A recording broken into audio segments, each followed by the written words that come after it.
que por cierto, él es representante de Morena ante el INE y no sé, diputado, si ya viste algunas reacciones de cómo recibieron a Lorenzo Córdoba y a Ciro Murayama en Mexicali, ciudadanos reclamándoles, reprochándoles su actuación. Y pues no es lo mismo estar en el Consejo General del INE cuando tenían unanimidad. Solamente ustedes, los de Morena, eran las voces disidentes, pero no es lo mismo porque ahí Lorenzo Córdoba y Murayama podían mofarse de los demás, reírse mucho, incluso en las conversaciones privadas entre ellos, ¿no? Se mofaban del pueblo de México, de los indígenas, y ahora se llevan su dosis de realidad en Mexicali. ¿Cómo la ves, diputado? Pues estaban en su burbuja, Jorge Armando, con el séquito, con su corte, que les rendía pleitesía ahí en el Consejo General, y ahora, bueno, pues una pequeña dosis de realidad. Ya la diputada Julieta Ramírez, que es del estado de Baja California y que también forma parte de la representación de Morena en el Instituto Nacional Electoral, pues se había indignado y ha expresado su rechazo a esta reunión que iban a celebrar allá en su estado y en donde estaban cobrando creo que 1,500 pesos por escucharlos. Incluso algunas personas en redes sociales decían pagar 1,500 pesos por ver y escuchar a Lorenzo y a Ciro o ir gratis al concierto de Rosalía en el Zócalo.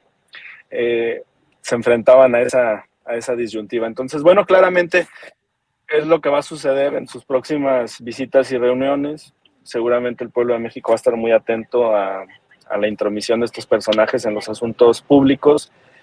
Ciro Murayama no había tuiteado estos días, había guardado un poco más de prudencia, pero ayer ya con la resolución de la Corte salió a festejar.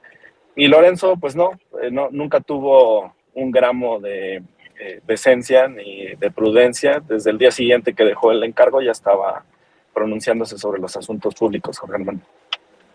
Así es.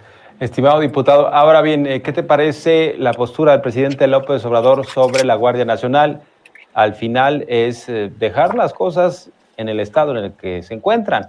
Sí, el presidente dice lo que determina la Suprema Corte de Justicia de la Nación lo vamos a respetar, pero entonces vamos a encontrar el cómo sí mantenemos a la Guardia Nacional profesional bajo el consejo de la Sedena, con un comandante de la Guardia Nacional, le pide a Rosa Isela que lo mantenga en ese cargo, también pide que estos elementos de la Guardia Nacional sigan teniendo las prestaciones como si estuvieran en las Fuerzas Armadas.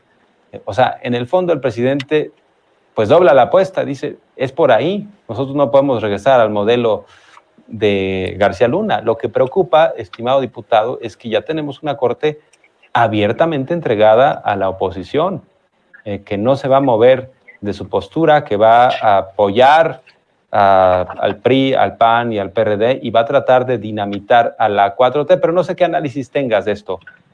Sí, bueno, pues estuvimos haciendo nuestros apuntes de la discusión en la Corte. A mí me llamó mucho la atención el argumento del ministro Saldívar cuando les reprochó que en los amparos en revisión 440 y 506-2018, la segunda sala de la Suprema Corte, por unanimidad, había votado a favor del traslado de las instalaciones de las terminales marítimas de los puertos a la Secretaría de Marina. ¿Y qué les hizo cambiar de opinión entre 2018 y 2023, cuando ni siquiera pues, había existido un voto en contra en ese aspecto? La ministra Loretta Ortiz también retomó lo resuelto en la acción de inconstitucionalidad 6-2018 y la acción de inconstitucionalidad 1-1996. Desde esa acción de inconstitucionalidad del 96, la Suprema Corte ha sostenido una línea que establece que los militares pueden participar de manera excepcional, fiscalizada, supervisada en las tareas de seguridad pública del país. Incluso ayer en la discusión algunos ministros mencionaban, es que no estamos en contra con que los elementos militares apoyen en las tareas de seguridad, pero ya de todas formas en el fondo se pronunciaban en contra de esta reforma del Congreso. Entonces tiene razón el presidente cuando en el arranque de su pronunciamiento dice, esta es una decisión política y no jurídica, porque están todos estos precedentes que los ministros Saldívar y Loretta Ortiz pues les reprocharon en la cara a la mayoría conservadora de la Suprema Corte de Justicia de la Nación. Lo que sigue para esta determinación pues es una discusión que tendrá que surgir sobre los efectos de la sentencia, porque el acto impugnado es esta reforma de septiembre del año pasado, y el Congreso en 10 días va a entrar en receso a partir del 30 de abril, y este receso es extenso, es hasta el 1 de septiembre. Entonces, en los próximos 4 meses no tendríamos forma de darle cumplimiento a la sentencia de la Suprema Corte. Yo espero que los ministros tomen esto en consideración y que en la próxima sesión, cuando discutan los efectos de la sentencia, concedan a la Cámara y al Senado un tiempo prudente para realizar modificaciones. Y también tengo que decir que hay muchas determinaciones de la Suprema Corte que tienen, digamos, privilegio o van en orden cronológico que tenemos que atender. Es decir, no sería la única sentencia de la Corte que tenemos que cumplir. Entonces, desde mi perspectiva, se añadiría a la fila en el orden cronológico en el que son dictadas. Así es. Jorge. Estimado, ahora bien, ¿cómo ves lo que viene y sobre todo esta apuesta que hace López Obrador para que en el 24 haya un carro completo en favor de la 4T? ¿Qué tan viable? Porque cuando dice el presidente, voy a mandar esta iniciativa, ya hacia el final, está aprovechando este desfaz entre que él sale de ser presidente y entre que inicia la próxima legislatura. Es decir, la próxima legislatura va a iniciar y ya tenemos la parte final de López Obrador, pero mientras ya hay un nuevo Congreso, todavía el presidente estará en funciones. Dice, vamos a esa apuesta. ¿Qué tan viable es la apuesta de que barra Morena en el 24? No solo que se lleve la presidencia, sino una mayoría calificada en el Congreso.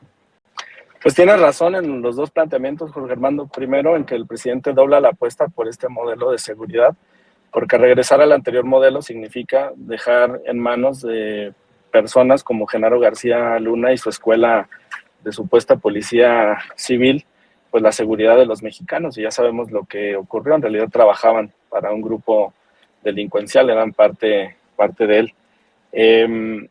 Ya en el fondo, digamos, creo que el presidente estuvo muy atento a la discusión de la Corte, porque lo que un grupo de ministros conservadores dijeron en sus discursos es que el Congreso no tenía libertad de configuración legislativa, o sea, que no tenemos margen de maniobra en legislación secundaria, porque desde su perspectiva el artículo 21 constitucional establece que tienen que estar bajo un mando civil y organización civil. El ministro Saldívar les hizo notar la diferencia entre el control operativo y administrativo y el mando. El mando es civil, aunque el control no lo sea. Sin embargo, la mayoría de los ministros no quisieron distinguir estas dos posturas. Entonces, el presidente de la República está considerando que no hay opciones para una reforma de legislación secundaria, como los propios ministros lo dijeron. Por eso él decide correctamente que la opción es la reforma constitucional, sobre el artículo 21 seguramente y otros. ¿Y cómo podemos garantizar que esa reforma constitucional camine? Pues con una mayoría calificada, tanto en la Cámara Federal como en el Senado de la República. Y muy importante también, contar con mayoría, aquí sí simple, mitad más uno, de los congresos locales y mayoría al interior también de simple dentro de cada uno de estos parlamentos de los estados. De ahí la importancia que si la ciudadanía quiere acompañar esta propuesta del presidente de la República, pues sepa que el método para hacerla realidad pues es con un voto uniforme, tanto para la presidencia de la República como en el Senado, la Cámara de Diputados y también los congresos locales de las entidades federativas, Jorge Armando. Bien, estimado diputado, pues ¿hay algo más que quieras puntualizar que no te haya preguntado sobre todo esto? Ya sabes que estamos en comunicación permanente. No, te agradezco mucho resaltar dentro de los argumentos que se dieron también en la Suprema Corte, la distinción que hacen los ministros de la minoría, la ministra Loreta, la ministra Yasmín Esquivel y el ministro Saldívar, sobre la formación de los cuerpos de seguridad. La Guardia Nacional no está entrenada para aniquilar al enemigo, sino para realizar tareas y trabajos que tienen que ver con la finalidad civil, y es una institución que irá cuajando, tomando forma, madurando dentro de los próximos años, y nuestro entero respaldo al presidente en estas determinaciones, y mucho éxito a la secretaria Rosa Isela en esta misión que le ha encargado. Una disculpa porque vamos en camino a algunas actividades, pero un saludo a toda la audiencia de Sin Censura. Estimado, muchas gracias. Ya sabes, estamos en comunicación permanente. Gracias, muy buenas tardes.